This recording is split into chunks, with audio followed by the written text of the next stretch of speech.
Hello दोस्तों, मैं sub inspector police in CBI. Welcome to my channel. I am Sheikh.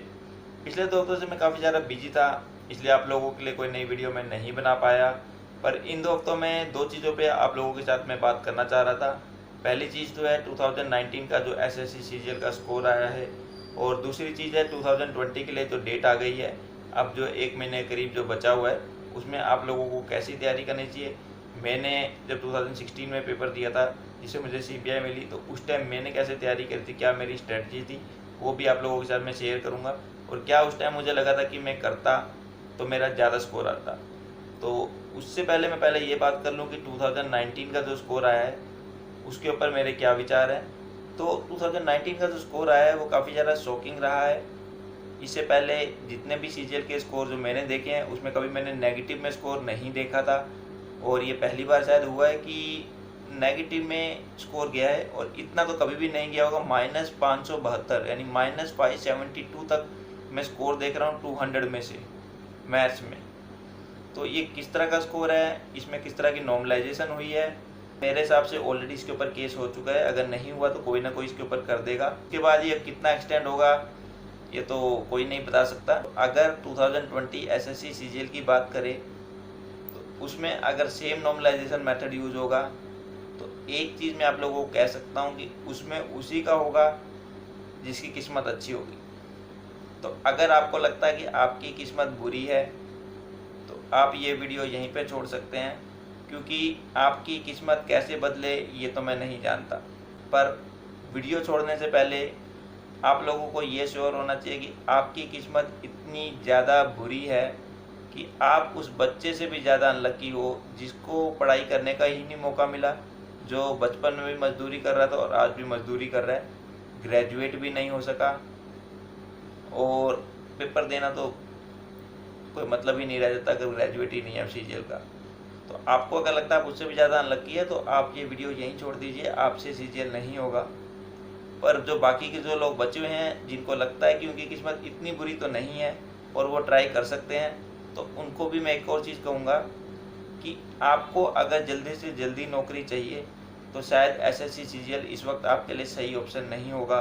तो आप भी देख लीजिए कि आपको बैंकिंग में जाना है या कोई और, अगर आपको लगता है जल्दी से आपको नौकरी दिला सकती है तो आप उस तरफ अपना रुख कर सकते हैं। पर अगर आप 1 साल से मेहनत कर रहे हैं, चाहे काफ़ी ज़्यादा या थोड़ी बहुत, तो आखिरी के 1 महीना आप डेफिनेटली ट्राई कीजिए, अपना बेस्ट दीजिए, क्योंकि 1 महीने में कुछ फ़र्क नहीं आएगा अगर आप एसएससी सीजीएल को दे देते हैं।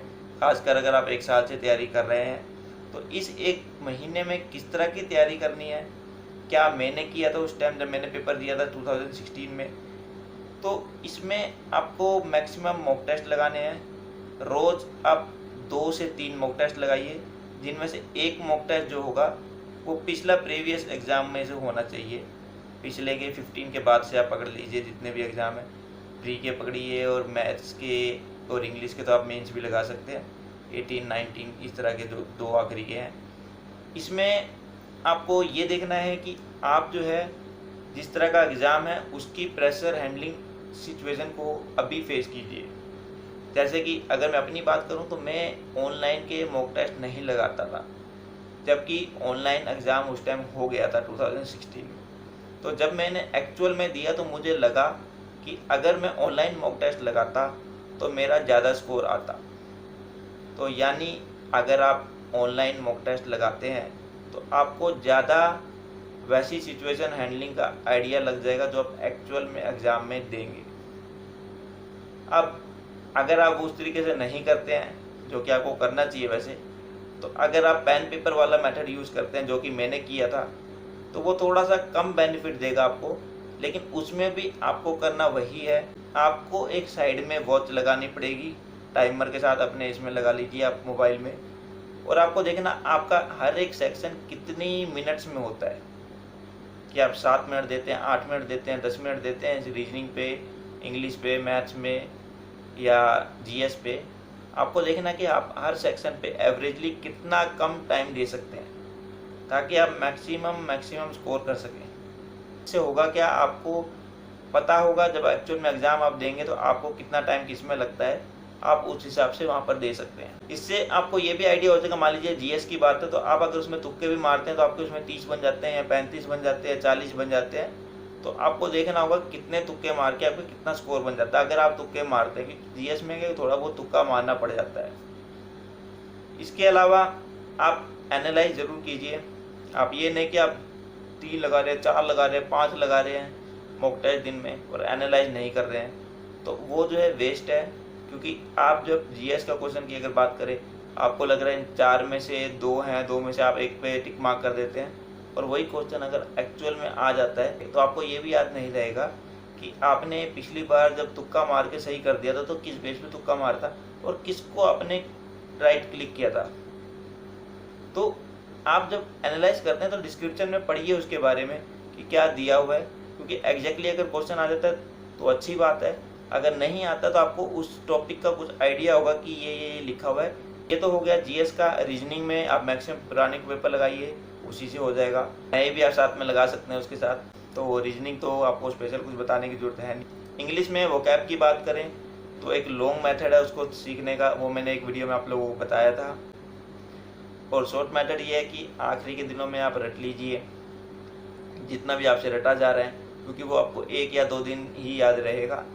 तो जैसे ही एग्ज़ाम आएगा उससे 2-3 दिन पहले जितना रट सकते हैं वोकैब रटिए और वहाँ पर जाके एज इट इज़ आप लिख दीजिए, जहाँ तक सिर्फ और सिर्फ वोकैब की बात है। इसके अलावा जो अंडरस्टैंडिंग ऑफ इंग्लिश है उसके लिए आपको डेफिनेटली लॉन्ग मेथड ही यूज़ करना चाहिए मेरे हिसाब से।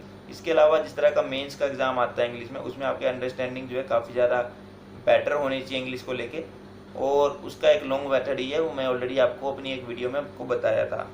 पर अगेन मॉक टेस्ट लगाइए, आपका रट्टा कितना काम आ रहा है वो भी आपको चेक करना पड़ेगा। ऐसा नहीं है कि रटते जाइए और सीधा एग्ज़ाम में जाके दे के आएंगे। इसके अलावा आप सपने ज़रूर देखिए। आप चाहे जीएसटी इंस्पेक्टर बनना चाहते हैं, इनकम टैक्स इंस्पेक्टर बनना चाहते हैं, सीबीआई में आना चाहते हैं, या कोई और आप क्लियर करना चाहते हैं पोस्ट, तो उस चीज़ के बारे में सोचिए और सोचिए कि आप उस पोस्ट पे क्यों जाना चाहते थे। तो आपकी वो जो खुशी है, आपके वो जो सपने हैं उस पोस्ट पे आने के लिए, वो आपके डर से कि मैं फेल हो जाऊंगा उससे ज़्यादा होनी चाहिए वो खुशी। नहीं तो आपका डर ही आप पे हावी हो जाएगा, आप कहाँ से क्लियर करेंगे एग्ज़ाम। ये चीज़ बहुत ज़रूरी है कि आप अपने आप को मोटिवेट रखिए। इसके अलावा अगर आपको कोई कन्फ्यूज़न है, आप मुझे इंस्टाग्राम पे मैसेज कर सकते हैं, आप मुझे यहाँ तो कमेंट कर ही सकते हैं। और ये चीज़ याद रखना कि मैं अभी भी नहीं भूला हूँ कि जब मेरे 700 सब्सक्राइबर हुए थे, मैंने कहा था कि मुझे 20 ऐसे लोग चाहिए जो क्लियर कर सकें एग्ज़ाम। मुझे 20 लोगों की सिलेक्शन चाहिए, उस टाइम भी चाहिए थी, और अब तो मेरे सब्सक्राइबर ज़्यादा हैं तो मुझे ज़्यादा लोगों से एक्सपेक्टेशन है, पर स्टिल 20 तो मुझे अभी भी चाहिए। तो मैं तो ये भूला नहीं हूँ, मैं आप लोगों को भी भूलने नहीं दूंगा। आप लोगों को गाइडेंस चाहिए, आप लोगों को मोटिवेशन चाहिए, वो मैं दे रहा हूँ। आप मुझे मैसेज कीजिए, आप मुझे कमेंट कीजिए, पर आप पढ़िए, अपना बेस्ट दीजिए। इस 1 महीने में आप सब कुछ भूल जाइए, चाहे गर्लफ्रेंड, बॉयफ्रेंड, यारी दोस्ती, जो भी आप अवॉइड कर सकते हैं वो अवॉइड कीजिए। आपके यार दोस्त, गर्लफ्रेंड, बॉयफ्रेंड भी समझेंगे इस बात को, अगर वो आपका भला ही चाहते हैं। तो आपको ये समझना है कि इस 1 महीने में आपके अंदर जो कुछ है अपना सब कुछ दे देना है, टोटल डेडिकेट हो जाइए एग्ज़ाम के प्रति, उसके बाद ही एग्ज़ाम क्लियर होगा। और अगर उसके बाद भी नहीं होता है तो एटलीस्ट पीछे मुड़ के आपको ये नहीं लगेगा कि यार मैंने अपना बेस्ट नहीं दिया, मेरे साथी ने पढ़ लिया और मेरे को लगा मेरा तो होगा नहीं। पिछला 2019 का स्कोर देख के मैं डर गया, क्योंकि 2019 में भी ऐसे बहुत लोग हैं जिन्होंने क्लियर किया है। माना अगर उनकी किस्मत चल गई, आपकी नहीं चली, ऐसी कोई गारंटी तो है नहीं है कि आपकी इस बारी नहीं चलेगी। तो अगर आपको थोड़ा सा भी लगता है कि हाँ मेरी किस्मत जो है मेरा साथ दे सकती है, तो बाकी का जो गैप है उसको अपनी मेहनत से पूरा कीजिए। तो अभी के लिए इतना ही। All the best for your future. Jai Hind.